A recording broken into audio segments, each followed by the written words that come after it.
So if you had one thing, what would be on the top of your radar right now? What are you most concerned about? Oh, I'm concerned about, people ask me, when will I leave this country? And when my freedom is gone. Good question. And it's coming close. It is. I never felt it as I do now, considering what they do, as I mentioned. First they steal your money, and then they humiliate and subjugate you, as they do with TSA.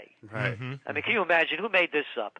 A guy's going to feel me up. No, that isn't going to happen. What nitwit in the government at TSA said it's okay for another guy to feel another guy up?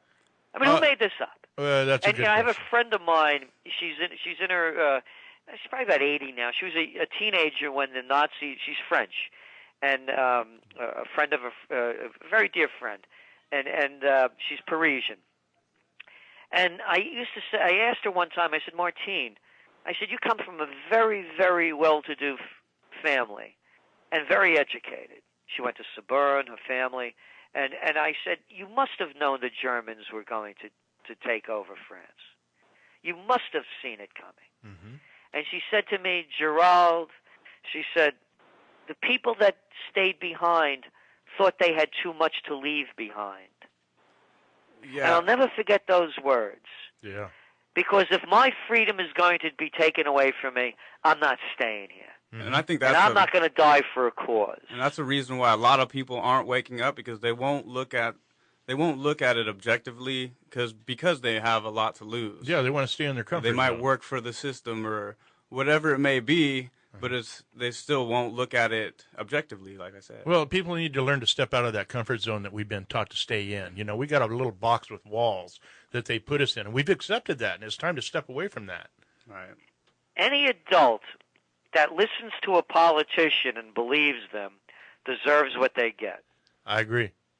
I have respect for a handful, Ron Paul being one of them. Right. Mm-hmm. Yeah. I used to have it for Kucinich, but no longer since he took the ride on Obama's plane and sold the people out on health care. Mm-hmm. Yeah.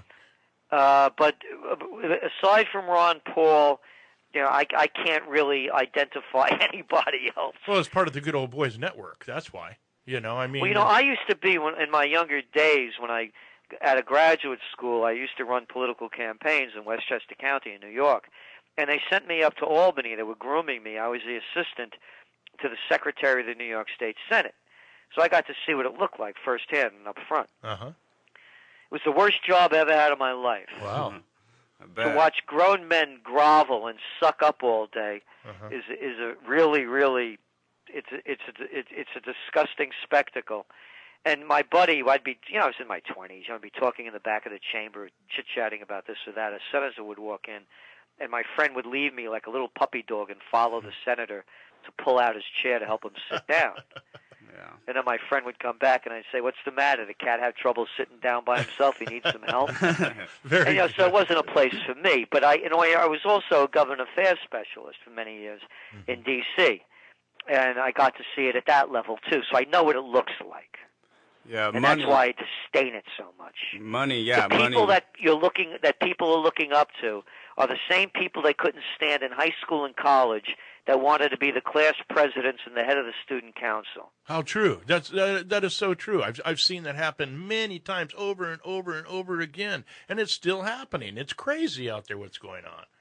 The same exact people, the brown-nosers, the suck-ups, the bullies, the insincere glad-handers, the ones that will rat you out in a second. Oh, there's an old song out there. It's called Smiling Faces.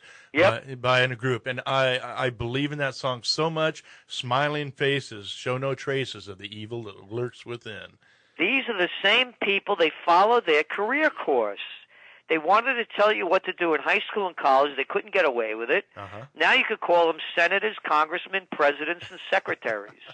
You're right. You're 100% right, Nate. Well, these people they put in power, too, obviously they work for the system. So if you do them favors, for little jobs on the side, then they'll give you positions. Again, those are the suck-ups and the brown-noses. The guy that used to pull out the chair to help the senator sit down. He's still brown-nosing and sucking up. I have a belief in the hereafter. And one of my lines is that the moment of death is the moment of truth. Very true. I agree with you 100%. And when you're at that level, people say come into this world alone, you leave it alone. And at that last moment, those last moments of life, only you know whether or not you're the person you claim to be. Mm-hmm. And if you're there at that point, and you know that you lied to yourself and everybody else, to me that's hell. Yeah, it is. It is. It really is, because you can't lie to yourself. Right. Exactly. And particularly when you're dying. Yeah, do you want to look back, and how do you want to look at your life? And we have an opportunity to do that now. Mm-hmm. We can go and we can live our lives right now to make sure we look back and say it was positive. That's right, because to me that's what hell would be. Yeah. Hell would be for me knowing that I wasn't the person I claimed to be. Well, you got a studio here full of veterans, and each one of us that are doing this, Chandler, Nate, myself, White Crow, we're all ex-veterans. We served this country. We went and fought, and then we come back to this country and we see this happening. What would you have to say to a lot of the veterans out there right now? What I would say to them, that more than any group to stand up and take a position, it could not happen better than coming from you. Mm-hmm. Thank you. And I have buddies that are Vietnam vets, and I didn't go, and I make no bones about it. And it wasn't even that I had a philosophical disbelief. I just couldn't imagine myself with a lot of weight on my back and a gun going through patties, rice patties. Oh, it was hard. It wasn't in my DNA. Mm-hmm. It's as simple as that. But having said that considering these chicken hawks out there that are always willing to send somebody else to go do their dirty work, well, they're a bunch of cowards. You're the guys that can straighten them out. Well, we're trying. Yeah, that's what I do not like. They get all the privileges. They get to go to all the schools, to inherit all these companies, and then they sell us to go to their bogus war. Well, they get, exactly. Yeah, they're totally. And you're the guys that need to. You're the people that the nation will follow more than anybody, because when it comes from you, it's the truth.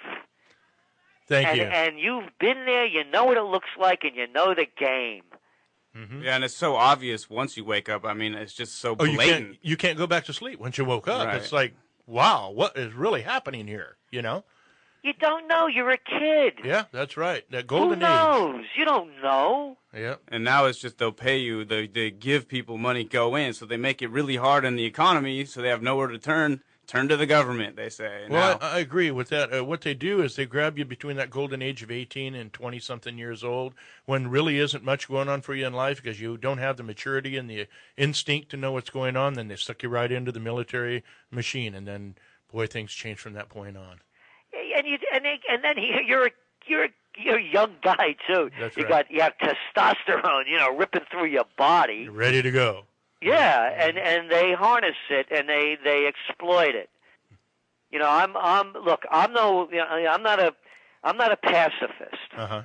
I'm not by a long shot. Yeah, I'm not. No, you're a black belt. I'm a close combat black belt. I've been practicing for a lot of years. Well, somebody wants to try to take my life. Somebody's going to die here, and it's not going to be me. That's when I say, let's get it on. I'm not. And if it need be, I'll be the first to go. But this is a lot of baloney. Uh-huh. Major General Smedley Butler said, it's a racket.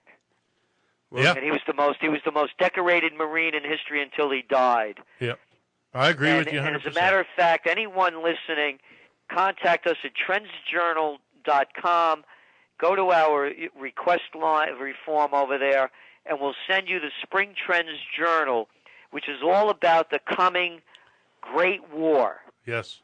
And how we want to stop it before it happens. And there's a whole story of Butler in there, and Eisenhower, of course, because here's what the deal is. After everything else fails, they take you to war. Oh, yeah. And they're ready to take us to war. And what you're seeing going on in Europe is a prelude to it. I agree. I got people from Ireland. Social systems are breaking down. And they're going to teach us to hate somebody else. Mm-hmm. You're right. Look how they taught us how to hate those Vietnamese. Oh. And